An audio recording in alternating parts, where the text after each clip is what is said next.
ഞാൻ ഇപ്പോൾ മറ്റു ഷോകളിലൂടെ ആയാലും അല്ലെങ്കിൽ സീരിയലിലൂടെ ആയാലും ഐ മീൻ സീരിയലിന്റെ ഈ BTS അല്ലെങ്കിൽ മറ്റ് ഭാഗമായിട്ടുള്ള റിയാലിറ്റി ഷോസ് ഉണ്ടല്ലോ, സ്റ്റാർ മാജിക്, അതിൽ വളരെ ജോവിയലായിട്ടുള്ള ഒരു മനുഷ്യനെ ഞാൻ കണ്ടിട്ടുള്ളൂ, ചിരിച്ച് കളിച്ച് കൗണ്ടർ അടിച്ച്.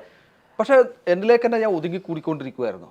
ലൈക്ക് ഇങ്ങനെയുള്ള സാധനങ്ങൾ യൂസ് ചെയ്യുമ്പോൾ നമ്മൾക്ക് സ്വയമായിട്ട് എനിക്ക് കിട്ടിയ ഒരു ഇതാണ് എന്ന് വെച്ചാൽ മനസ്സിലാക്കിയിട്ടുള്ള ഒരു കാര്യമാണ്. ഇതിൽ നിന്ന് നമ്മൾ ഒറ്റപ്പെട്ടു പോയിക്കൊണ്ടിരിക്കുമോ, നമ്മൾ ഒറ്റപ്പെട്ട് ജീവിക്കാൻ ഒറ്റപ്പെടുന്നവർക്ക് ഉണ്ടാവുന്ന കാര്യങ്ങളാണ് ഇതൊക്കെ. ഇവർ പിന്നെ ഈ ഒറ്റപ്പെട്ടിട്ട് തന്നെ പോകും, അവരൊരു സൈഡാക്കപ്പെടും, ഒരു ഭാഗത്തേക്ക് ആയിട്ട് നിന്ന് പോകും. അപ്പം ഈ ഡോക്ടർ പറഞ്ഞ പോലെ ഒരു തേർഡ് സ്റ്റേജിലുണ്ടായിരുന്നു ഞാൻ.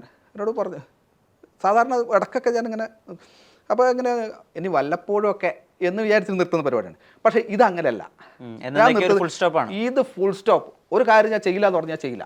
അതെൻ്റെ ഒരു ശൈലിയാണ്, ഞാൻ എപ്പോഴും ചെയ്യുന്നൊരു കാര്യമാണ്. ഞാൻ ഒരു കാര്യം ചെയ്യില്ല എന്ന് പറഞ്ഞാൽ തല പോയാലും പിന്നെ ഒരു കാര്യം ഞാൻ ചെയ്യില്ല. അത് നമ്മുടെ കണ്ണൂർക്കാരുടെ ഒരു കാര്യം, പറഞ്ഞു കഴിഞ്ഞാൽ പറഞ്ഞാണ്. അങ്ങനെ ഞാനത് ഒറ്റയടിക്ക് നിർത്തി. പിന്നെ ഞാനത് യൂസ് ചെയ്തില്ല. 5 മാസം ആകുമ്പോഴാണ് ഈ 10-ാം തീയതി. അമ്മയുടെ സ്നേഹമാണ് കാരണം. സ്നേഹം, കെയറിങ്, ഞാൻ പറഞ്ഞില്ലേ, ആ ഒരു ബോണ്ടിങ് ഉണ്ടല്ലോ, അതൊരു കാരണം എന്ന് പറയാം. എനിക്കും തോന്നണം, അത് തോന്നിപ്പിക്കുക എന്നാന്നുള്ള ഒരു കാര്യമാണ്. അതെ അതെ അതല്ലേ, അത് ഒരാൾ പറഞ്ഞാൽ നമ്മൾ കേൾക്കുമെന്ന് നമുക്ക് തോന്നണമെങ്കിൽ അയാൾ അത്രയും വിലപ്പെട്ടതായിരിക്കും. അതെ അതെ അതെ, തീർച്ചയായും. അപ്പോൾ അതിന് ഈ കല്യാണമോ ഇതൊന്നും വേണ്ട. ഈ പറഞ്ഞ പോലെ തന്നെ, അവൾ പറഞ്ഞ പോലെ തന്നെ ഫ്രണ്ട്ഷിപ്പ്, ആ ഫ്രണ്ട്ഷിപ്പിൻ്റെ മുകളിൽ ഒരു സ്നേഹം, അതിൻ്റെ കൂടെ ഉണ്ടാകുന്ന ഒരു ബോണ്ടിങ്, ആ ബോണ്ടിങ് മതി.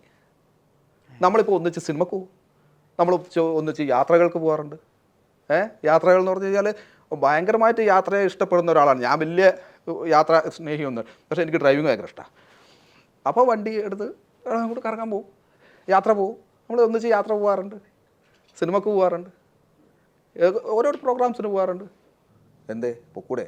ഞാൻ എൻ്റെ വണ്ടി എടുക്കാൻ വേണ്ടി പോയി, ഞാനൊരു പുതിയ വണ്ടി എടുത്തു. ആ വണ്ടി എടുക്കാൻ പോയപ്പം എൻ്റെ കൂടെ വരാൻ എൻ്റെ ഒരു ആൺ സുഹൃത്ത് വന്നു കഴിഞ്ഞാൽ എന്താ കുഴപ്പം? ഇപ്പോൾ ഞാൻ എൻ്റെ ഒരു ആൺ സുഹൃത്തിൻ്റെ കൂടെ, ഞാൻ സ്ഥിരമായിട്ട് ആൺ സുഹൃത്തിൻ്റെ കൂടെ പിന്നെ സിനിമക്ക് പോകുന്നു, നമ്മൾ ചിലപ്പോൾ യാത്ര പോകുന്നു, ഇതൊക്കെ പോകുന്നു. നിങ്ങളെന്താ കൂണ്ടെന്ന് വിളിക്കുമോ? വിളിക്കുമോ? അതെന്താ ഒരു പെൺകുട്ടി ആയി കഴിഞ്ഞാൽ എന്താ പ്രശ്നം? പെൺകുട്ടിയോട് കൂടെ എനിക്ക് പോകാൻ പാടില്ലേ? അതിന് മാത്രം എന്താണ് നിങ്ങൾ ഈ അവിഹിതം എന്ന് പറഞ്ഞ് കാണുന്നത്? എനിക്ക് മനസ്സിലാവുന്നില്ല. ഇതൊന്നും പാടില്ലേ മനുഷ്യന്മാർക്ക്? ഒരാൾ സന്തോഷിക്കാൻ പാടില്ലേ? ഒരാൾക്ക് ജീവിതത്തിൽ ഈ ഒരു ട്രാജഡി ഉണ്ടായിക്കഴിഞ്ഞാൽ പിന്നെ ഇങ്ങനെ ഇരിക്കണം എന്ന് തന്നെയാണോ പ്രേക്ഷകർ വിചാരിക്കുന്നത്? നമുക്കൊന്നും സന്തോഷിക്കാൻ പാടില്ല. സന്തോഷിക്കുന്നത് ഇഷ്ടമല്ല മലയാളികൾക്ക് പൊതുവെ. വേറൊരാൾ സന്തോഷിക്കുന്നത് അവിടെയാണ് എനിക്ക് ചോദിക്കാനുള്ളത്. ഇപ്പം അത്രയും പ്രിയപ്പെട്ട ഒരാൾ, അതായത് ജീവിതത്തെ മൊത്തം ട്രാൻസ്ഫോം ചെയ്തു എന്നൊക്കെയാണ് എനിക്കിപ്പോൾ മനസ്സിലാവുന്നത്.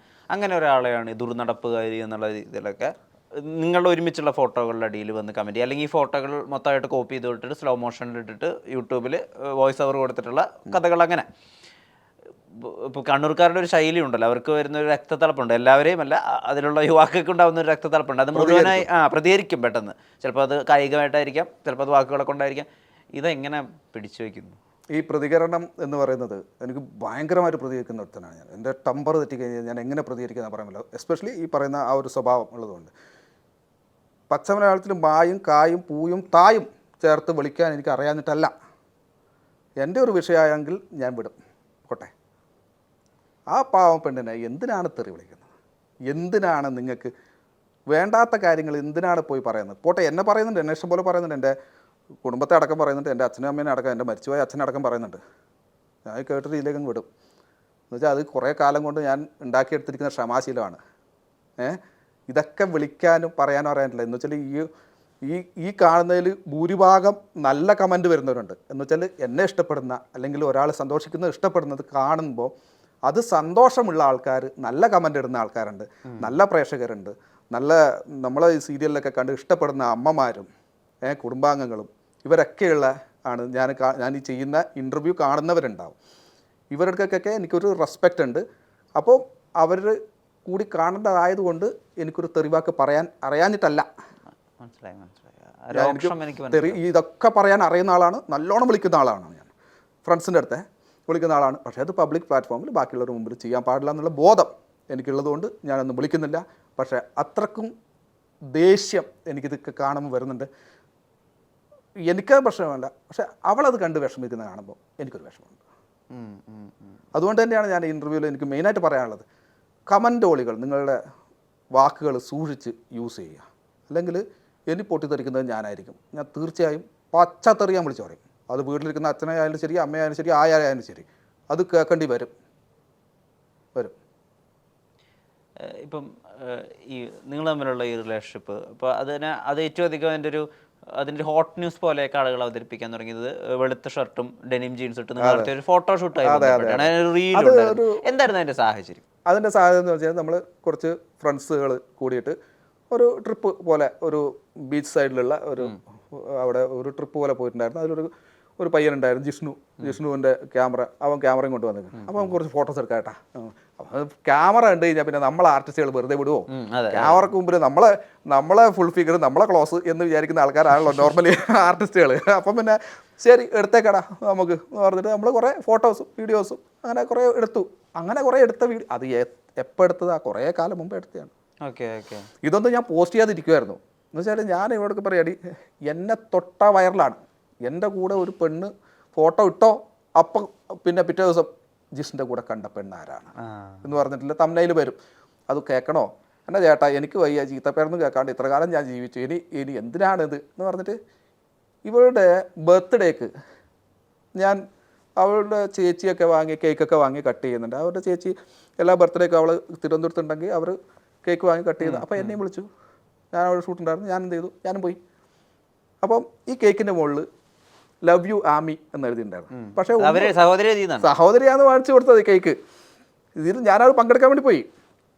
ഈ കേക്ക് എടുത്തിട്ട് ഞാൻ ഈ കേക്കിൻ്റെ കൂടെ ആ കേക്കിൽ എഴുതിയ പിന്നെയാണ് ഞാൻ കാണുന്നത് കേട്ടോ. എന്ന് വെച്ചാൽ ഈ കമൻറ്റ് വായിച്ചപ്പോഴാണ് എനിക്ക് മനസ്സിലായത് ഇതിൻ്റെ മുകളിൽ ഇതായിരുന്നു എഴുതിയത്. ഞാൻ ഈ കേക്ക് എടുത്ത് ഇങ്ങനെ പിടിച്ചിട്ട് നമ്മൾ ഫോട്ടോ എടുത്ത് ഞാൻ ഹാപ്പി ബർത്ത്ഡേ എന്ന് പറഞ്ഞ് പോസ്റ്റ് ഇട്ട് തീർന്ന് 50,000 ലൈക്കും പിന്നെ കമൻറ്റും വൈറലായി. ഞാൻ പറഞ്ഞു പോയി, ഇത് കൈവിട്ട് പോയി മോളെ, ഇത് നീ ഇനി വൈറലായി. ഇനി പറഞ്ഞിട്ട് കാര്യം ഇനിയിപ്പോൾ നമ്മളതിനെ നോക്കേണ്ട ആവശ്യം. നമ്മൾ പോകുന്നത് നമ്മുടെ സന്തോഷം നമ്മളെന്തിനാ ഹൈഡ് ചെയ്ത് വെക്കുന്നത്? എൻ്റെ ഫോണിൽ ഗാലറിയിൽ നിറച്ച് നമ്മൾ പോയില്ല ട്രിപ്പ് പോയിട്ടുള്ളതും നമ്മൾ അങ്ങോട്ടും ഇങ്ങോട്ട് പോകുമ്പോൾ സിനിമക്ക് പോകുമ്പോൾ എടുത്തതും ഫോട്ടോസും കാര്യങ്ങളും ഒക്കെ തന്നെ ഉണ്ട്. ഇതെന്തിനാ എൻ്റെ ഫോണിൽ തന്നെ വെക്കേണ്ട ആവശ്യം എന്താ? ഇത് നമ്മുടെ സന്തോഷങ്ങളല്ലേ. ഇത് നമുക്ക് ഇൻസ്റ്റാഗ്രാമിൽ ഇട്ടൂടെ, നമുക്ക് ഫേസ്ബുക്കിൽ ഇട്ടൂടെ, അതിനെന്താ കുഴപ്പം? അത് പറഞ്ഞിട്ടാണ് പിന്നെ 1-2 ഫോട്ടോസും വീഡിയോസും. ആ വീഡിയോ ഞാൻ എഡിറ്റ് ചെയ്ത് കഴിഞ്ഞപ്പം നല്ലൊരു പാട്ടും കിട്ടി. അത് എനിക്ക് ഈ എഡിറ്റിങ്ങും വെറുതെ കുറച്ച് വീഡിയോസൊക്കെ കിട്ടി കഴിഞ്ഞാൽ അതിങ്ങനെ എഡിറ്റ് ചെയ്ത് ആക്കി സ്വയം കണ്ട് തൃപ്തിയാണ് ഇഷ്ടമുള്ള ഒരാളാണ്. അപ്പോൾ തന്നെ ഞാൻ പോസ്റ്റ് ചെയ്യാറ് കണ്ടിട്ടുണ്ടാവും. എൻ്റെ ഇൻസ്റ്റാഗ്രാമിൽ പോസ്റ്റ് അതൊക്കെ ഞാൻ തന്നെ എഡിറ്റ് ചെയ്യുന്നതാണ്. ചില ഷോട്ടുകളൊക്കെ ഞാൻ തന്നെ പറഞ്ഞു വെപ്പിക്കുന്നത്. അപ്പോൾ മൈൻഡിലൊരു പാട്ടുണ്ടാവും. ആ പാട്ട് ചിലപ്പോൾ സിങ്കായി വരും. സിങ്കായി വരുമ്പോൾ അതങ്ങ് ഇട്ട് കഴിയുമ്പോൾ നമുക്കൊരു സുഖം. അങ്ങനെ ഇട്ടാണ് ആ ഒരു വീഡിയോ. ആ ഒരു സ്ഥലത്ത് നമ്മൾ പോയപ്പോൾ എനിക്കൊന്നൊരു 5-6 മാസം മുമ്പേ കാറ്റാണ് പോയപ്പം എടുത്ത ആ വീഡിയോ ആണ് ഇട്ടത്. അതാണ് ഈ കയറിയിട്ട് എയറിലാക്കി കളഞ്ഞത്. നമ്മൾ 2 പേരെ എയറിലാക്കിയത്. അതുകൊണ്ട്